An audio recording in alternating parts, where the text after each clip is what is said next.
Jacob asked his children, he said, who will you worship after me?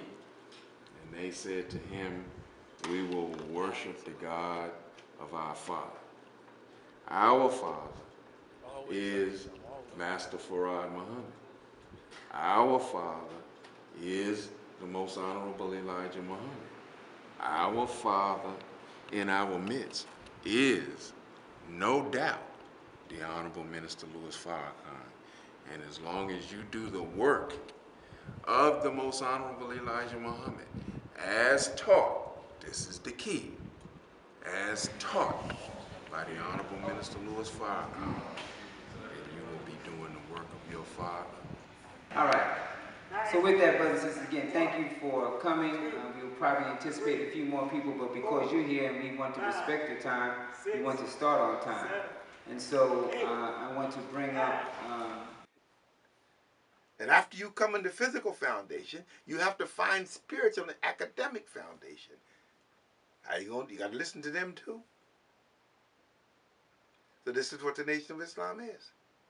Don't tell me they can all dismiss us from yesterday because they didn't like some of the things that we did. They don't even understand the reason. I was telling you about the reasoning earlier. I'm not saying everything was right, you know. But we came out of our heart, you know. Because I'm going to tell you something. When you come in, you become like a sunlight yourself. And there's a certain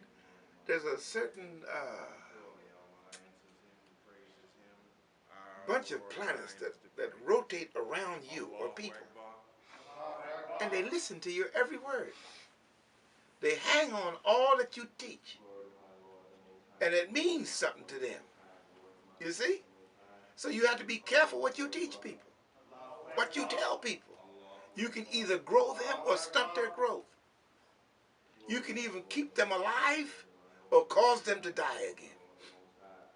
Do you understand what I'm saying? But the book said, not my purified ones. Get into the spirit of Allah, man, how the minister touch your life. We in Chicago. In Chicago at this particular time, I think it was like in October, we in our motel room, ain't no heat. They talking about they don't cut their heat on until November. Man, I'm talking about it's freezing, cold in this motel we staying at. And so, man, we can't stay in this motel. Man, I mean, it's so cold and you can blow smoke out your mouth. And so, man, we can't stay in there. So we went downstairs and started talking, man. Here we are from South Carolina, don't know nothing. Never been out of South Carolina, straight into Chicago. And so here we are down there, man. Met this guy that's driving a taxi cab. Don't know him, but we started talking to him about the teaching, man, of most honorable Elijah Muhammad. And we talked to this dude, man, for so long, for at least 3 to 4 hours, that he kept us in his cab. That's how we stayed warm that night, in the cab with this dude, man, talking to him about the teachers all night long just to stay warm. And so he wanted to hear what we had to say. And man, we just talk. And that's how we got warm, man, to the next day till we can go back to the meetings, to the next meeting. And so we went through that little challenge, man, and we didn't even know that, you know, we were struggling because we were so into what the minister was teaching to. We didn't care. To try to redeem our people, man, and just justify our existence on a lost planet. You know, to see our people suffering the way they suffering, and knowing that the scripture says that my people suffer for the lack of knowledge. And then the other part of that scripture, a lot of times we leave it out in the book of Hosea. It says, my people suffer for the lack of knowledge. It said, but because they rejected knowledge, God said that he would reject them and their children. So you and I are not in the condition, or our people collectively are not in this condition because they're black. We're in this condition because we've been made ignorant, and self-hatred, immersing ourselves in self-hatred, not knowing ourselves, not knowing our enemy, not knowing our connection to the Creator has put us in this dead-like state. But God uses something that appears useless. That's why in the scripture it talks about that Adam took dust and breathed into the dust, or shaped and molded the dust, and it became a living soul. So that is an allegory that represents a people that is looked at in the eyes of the enemy as dust.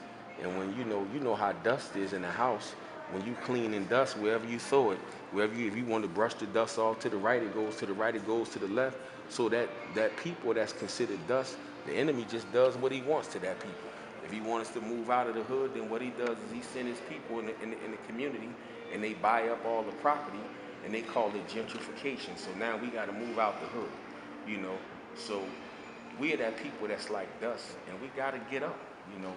It's only going to get worse if you and I don't get up, and our people don't get up, because we have had a faithful warner in our midst. When you hear the Honorable Minister Louis Farrakhan, you can't say that you don't understand his words. He does just what the Holy Quran said he would do. He gives a clear delivery of the word. And whether you like the Honorable Minister Louis Farrakhan or not, he can't make you believe in what he's saying. Allah makes Muslims. But Terrence, come on up. Let's welcome our brother, Terrence Muhammad, and take us further through the program.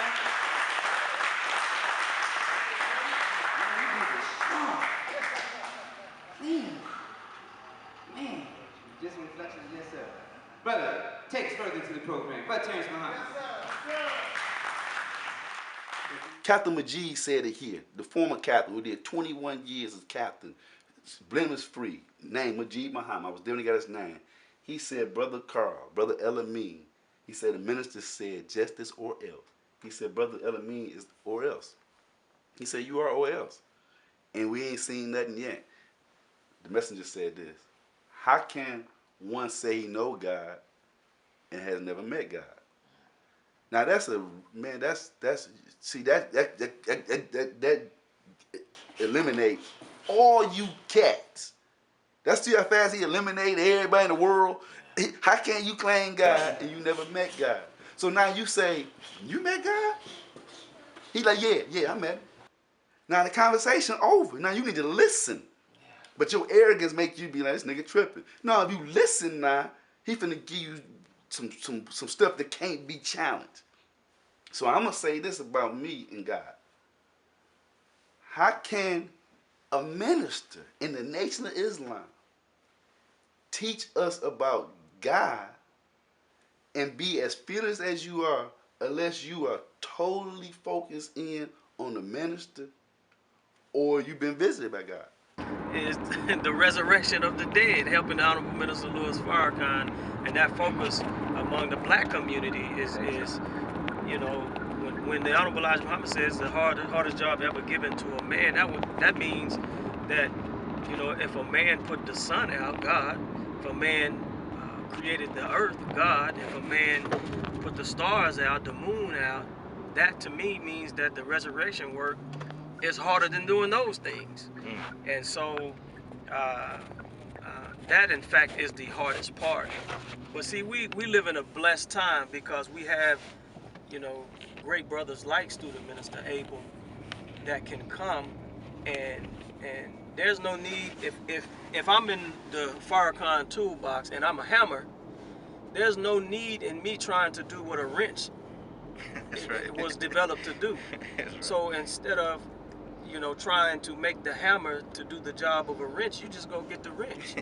So I'm thankful that, you know, to know that there's a help for the Honorable Minister Louis Farrakhan, as that's what our task is to help that man who loved us before we could love ourselves. So that's whenever I go to a city that I've been blessed to travel, I guess from east to west in the country, I always love to feel the presence of the minister. Does it feel like you're talking to somebody who loves the minister like you love him? It loves the Honorable Elijah Muhammad like you perceive yourself to love him. do you feel that, bro? And I absolutely feel it. So that's, and it's easy. You really can't not work along with somebody like that, because then the objective is the same. And there's, you know, and I think brother said it beautifully, and we talked about it last night. It's not any one way to do this.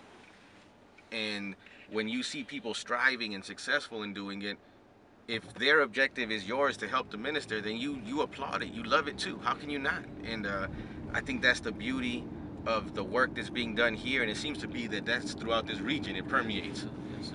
So it starts in that sense from the bottom down, or from the top down. But I'm thankful because the work and the brotherhood here, I can feel it. It's a blessing to have family. It's a blessing to have family all over the planet.